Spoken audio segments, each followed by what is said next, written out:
Hey guys, welcome to the next tutorial of ethical hacking and penetration testing via Kali Linux. So in the previous tutorials I taught you about social engineering and how we can go ahead and gather information and exploit those things against our client or any of your target that you have. So we have seen these things, but one or the other time you may get caught, or there may be some reason due to which you are unable to perform the social engineering. For example, you are staying in one town and you don't have any information or knowledge about where the person is or to whom you need to contact, and the party is in some other town, or you need to social engineer your way through your email without contacting. So that means that you cannot go ahead and gather information. You need to contact them without talking to them, like something like email or sending a message or something like that.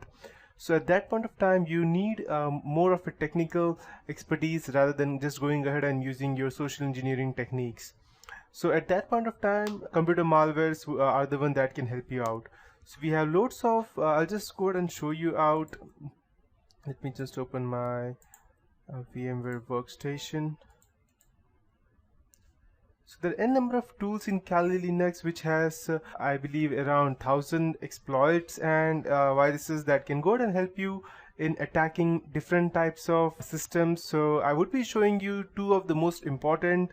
One would be through the command prompt and the other one would be through the Windows interpreter prompt. So by doing that, okay, just a moment, I'll my Kali Linux as well.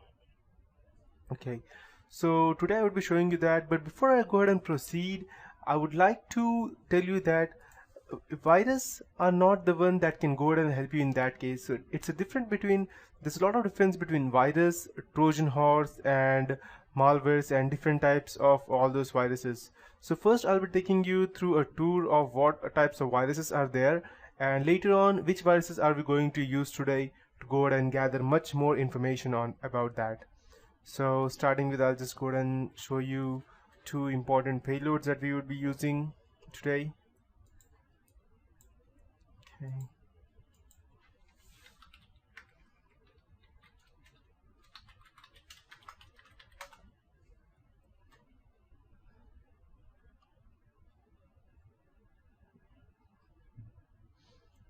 Okay, this was the one that I created yesterday, so I'll just delete that. And as you can see under social engineering toolkit, we have creating, you can see over here we have a payload and listener and infectious media generator. So these are the two things which we would be learning, and after that we will be learning something which is quite different, and it's not a normal way that through which we would attack someone. That is called in Kali Linux as evil grade. So that's the name of the software. So I'll just go ahead and run this, and this is what we'll be learning next time onwards.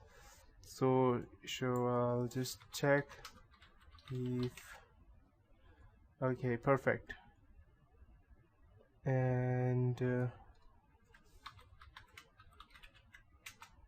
perfect. So as you can see, when I type show modules, you have n number of applications over here.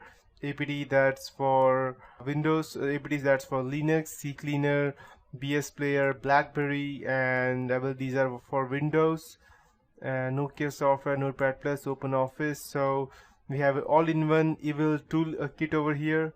And one more thing that I would have to ask you that is, before you go ahead and download any other Trojan along with the rootkit from the internet, just go ahead and install the RK Hunter in your operating system, just to make sure that no one else is actually spying on your system. You need to make yourself first secure in order for them to go ahead and do that. So you need to install the rootkit hunter, and I'll be showing you that, not now, by the end of this tutorial I'll be showing you that. So I'll just go ahead and start with my PowerPoint presentation. So computer malwares. So what exactly is a computer virus? A computer virus is a computer program that can copy itself and infect a computer without the permission or knowledge of the owner. So what exactly it is? Computer virus, making a computer virus is just like giving birth to a child. I may be speaking that metaphorically, but why I'm telling you that is because you need to spoon feed it each and everything that you ask it to do. For example, when you have a small baby, you need to make it learn how to walk and what things to do, what things not to do, to whom it should be friendly, to whom it should not be.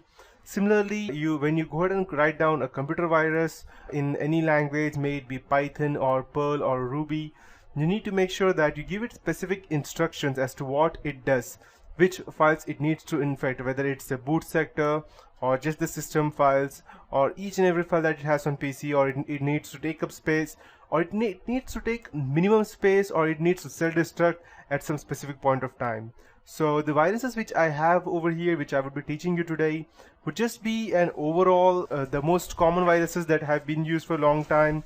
But there are some more creepy viruses over there, which are like logic bombs, which auto detonate after some point of time, or we have time bombs which detonate on specific time that you ask it to that you need to mention in the virus. So there are a number of viruses, but I will be only showing you the top famous ones. So one of the first detected virus was the creeper virus in the early 70s. And before the networks, as you know that Google came like around 10 to 15 years back, I believe. I don't know exactly when, but I believe it's 10 to 15 years back. Before that, even before that, there were computer viruses, and they were not spread through network or internet. Social engineering was very less at those days. At those days, these viruses spread through removable media such as floppy disk or CD-ROMs. Now, the reason being that I don't think we had USBs at that point of time. That is the reason.